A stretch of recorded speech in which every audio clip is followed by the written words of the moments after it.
यदि साधक बीच साधना में ही रुक जाए या किसी कारण से छोड़ दे तो क्या होता है। मैं अश्विनी मिश्रा धर्म दर्शन कक्षा से और हम लोग गीता साधना कर रहे हैं। गीता साधना में आज हम भगवत गीता के छठे अध्याय के 37वें श्लोक का अध्ययन करेंगे। तो आइए शुरू करते हैं। कृष्णाय वासुदेवाय हरये परमात्मने प्रणतः क्लेशनाशाय गोविंदाय नमो नमः। श्री कृष्णं वंदे जगद्गुरुं। जय जय श्री राम। तो आइए अध्ययन शुरू करते हैं। ओम श्री परमात्मने नमः। श्रीमद् भगवद गीता अथ षष्ठोऽध्यायः। अर्जुन उवाच। देखिए यहां पे अर्जुन भगवान से प्रश्न कर रहे हैं। अयतिश अयतिश अयति के आगे जो विसर्ग है त पर छोटी की मात्रा है और जो विसर्ग है उसके आगे श्र है। तो जो विसर्ग है उसका श का ही उच्चारण ले आएंगे। तो ये हो जाएगा अयतिश अयति श्रद्धयोपेतो अयति श्रद्धयो। यहाँ पे जो द है उस पर हमको आघात देना है। श्रद्ध श्रद्ध ऐसे बोलना है। तो अयति श्रद्धयोपेतो अयति श्रद्धयोपेतो इस प्रकार से बोलेंगे। अगला पद है योगा चलति योगाचलित योगा फिर आधा च है फिर पूरा च है योगाच योगाच। उसके बाद ल पर छोटी की मात्रा है और त है।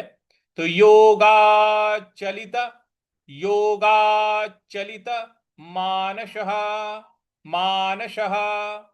स के आगे विसर्ग है और उसके आगे कोई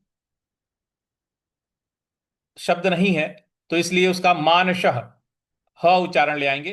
तो योगाचलित मानसः योगाचलित मानसः इस प्रकार से बोलेंगे। अगला पद है अप अप्राप्य अप्राप्य। अ के बाद जो प है उस पर हमको बल लगाना है। अप ऐसे बोलना है अप्राप्य। और जो प्रा के बाद जो आधा प है उस पर भी हमको आघात देना है। तो अप्राप्य अप्राप्य इस प्रकार से बोलेंगे। योग संसिद्धिम योग संसिद्धिम। देखिए योग स के ऊपर जो अनुस्वार है उसके आगे स है, इस वजह से इसका उच्चारण हम न ले आएंगे। सन ऐसे बोलेंगे योग संसिद्धि सिद्धि सिद्धि। ध पर ध के ऊपर छोटी की मात्रा है, उसके आगे जो अनुस्वार है उसके आगे क है तो इसलिए सिद्धि सिद्धि क ख ग घ अंग वाला जो अंग है उसका उच्चारण यहां पे ले आएंगे। तो योग संसिद्धि कांगतिं कांगतिं। कांग के ऊपर जो अनुस्वार है उसके आगे फिर ग है तो क ख ग घ अंग का ही उच्चारण ले आना है। तो कांगतिं गतिं। ती के ऊपर जो अनुस्वार है उसके आगे फिर क है तो क ख ग घ अंग वाला ही उच्चारण हम यहाँ पे भी ले आएंगे। तो हो जाएगा कांगतिं कृष्ण कांगतिं कृष्ण गच्छति गच्छति। त पर छोटी की मात्रा है तो गच्छति इस प्रकार से बोलेंगे। कांगतिं कृष्ण गच्छति कांगतिं कृष्ण गच्छति इस प्रकार से इसका उच्चारण होगा। तो पूरी पंक्ति क्या बन रही है। अप्राप्य योग संसिद्धिं कांगतिं कृष्ण गच्छति अप्राप्य योग संसिद्धिं कांगतिं कृष्ण गच्छति। पूरा श्लोक क्या बन रहा है। अयति श्रद्धयोपेतो योगाचलितमानसः अप्राप्य योग संसिद्धिं कांगतिं कृष्ण गच्छति। ठीक है। व्याकरण को आप लोग नोट कर लीजिएगा और इसका कम से कम 5 बार आप लोग जरूर अभ्यास कीजिएगा, जिससे कि हमारी व्याकरणीय जो अशुद्धियां हैं वो भी शुद्ध होती जाए और हम इसको ठीक से पढ़ सकें। भगवान की वाणी है, इसलिए हमको शुद्ध ही पढ़ना चाहिए। तो इसको शुरू से एक बार सभी लोग एक साथ बोलेंगे। ओम श्री परमात्मने नमः। श्रीमद् भगवद गीता अथ षष्ठोऽध्यायः। अर्जुन उवाच अयति श्रद्धयोपेतो योगाच्चलितमानसः अप्राप्य योग संसिद्धिं कां गतिं कृष्ण गच्छति। इस प्रकार से इसको पढ़ा जाएगा। शब्दार्थ की ओर आते हैं। अर्जुन उवाच, अर्जुन बोले। देखिए पिछले उसमें भगवान बोल रहे थे, यहां पे अर्जुन पूछ रहे हैं भगवान से। तो अर्जुन उवाच, अर्जुन बोले। अयतिश, अयतिश का अर्थ होता है जिसका प्रयत्न शिथिल है, जो प्रयत्न नहीं कर पा रहा है, जिसका प्रयत्न शिथिल है, कोशिश तो कर रहा है लेकिन कर नहीं पा रहा है क्योंकि मन चंचल है। श्रद्धया, श्रद्धया का अर्थ है श्रद्धा है, साधन पे श्रद्धा तो है, प्रयत्न कर रहा है लेकिन शिथिल है। उपेतः, उपेतः का अर्थ है साधन में, साधन में श्रद्धा है। उपेतः का अर्थ हो गया साधन में। योगात, योगात का अर्थ होता है योग से, योगात योग से। चलित मानसः, चलित मानसः यानी मन का विचलित हो जाना। चलित मानसः मन जो है विचलित हो जाना। अप्राप्य, अप्राप्य का अर्थ है प्राप्त न करके, अप्राप्य प्राप्त न करके। योग संसिद्धिम,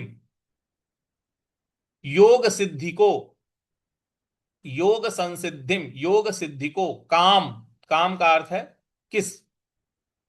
गतिम, गति को। कृष्ण, हे कृष्ण। गच्छति, चला जाना। गच्छति का अर्थ होता है चला जाना। तो देखिए इसका पूरा अर्थ क्या बन रहा है।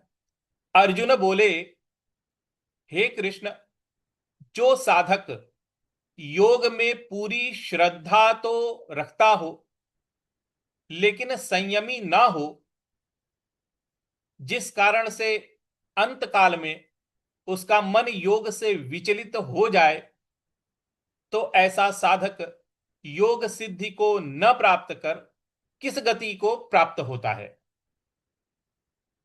देखिए इस श्लोक में अर्जुन ने हमारे सबसे महत्वपूर्ण प्रश्न को पूछा है।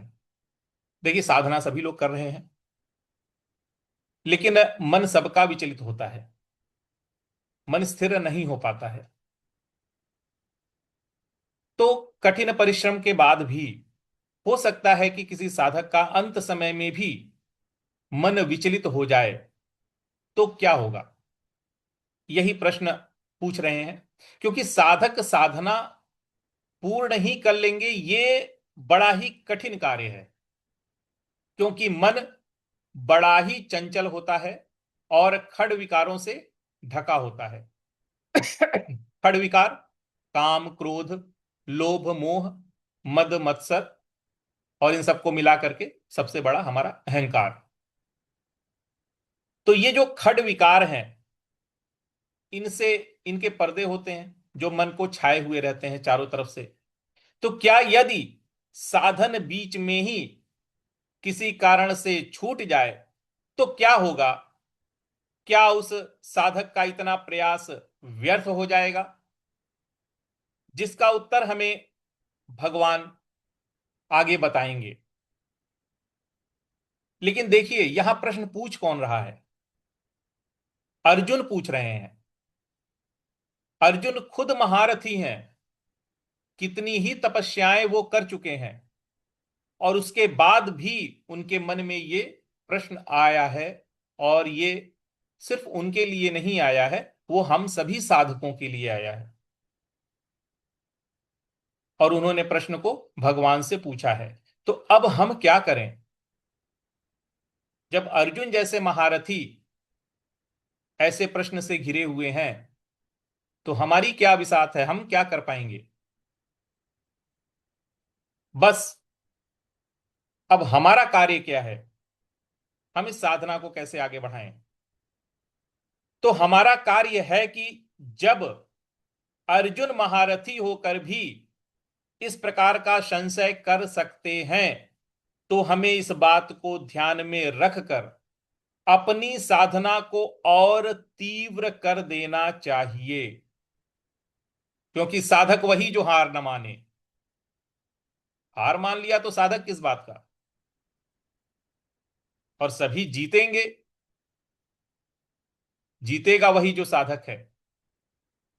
जो मन को जीत लेगा वही साधना को पार कर पाएगा। और मन की हर वृत्तियों पे अर्जुन ने प्रश्न किए हैं। तो हमें क्या करना है, अपनी साधना को और तीव्र करना है, परमात्मा के वंदन को और तीव्र करना है, नाम रूप लीला धाम को और तीव्र करना है, ध्यान को और तीव्र करना है। अगले श्लोक में फिर हम अर्जुन के दूसरे प्रश्न को समझेंगे। तो अपनी साधना पे विशेष ध्यान देना है और हमें और तीव्र साधना को करना है, क्योंकि अर्जुन जैसे महारथी के मन में भी साधना के प्रति प्रश्न आ रहा है। तो आज के लिए हम इतना ही रखते हैं। कृष्णाय वासुदेवाय हरे परमात्मने प्रणत क्लेशनाशाय गोविंदाय नमो नमः। श्री कृष्णं वंदे जगद्गुरुं। जय जय श्री राम।